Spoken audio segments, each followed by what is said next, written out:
পাঠিয়েছি শুধু খাবে পড়বে মারবে ঘুমাবে আনন্দ করবে ফুর্তি করবে।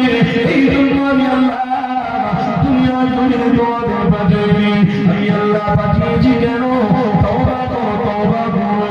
গুনাহ করে ফেলেছো, অন্যায় করে ফেলেছো, ইবাদত তুমি যদি আমার বলে তওবা করে ফেলো।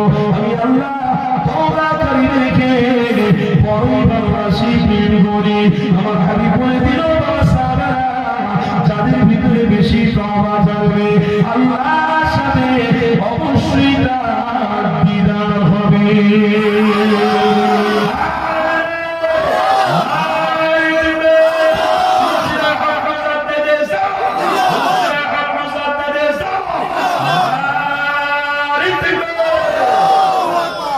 কি গো বাবা, সুস্থ অবস্থায় আল্লাহ সুযোগ দিয়েছে তওবা করা।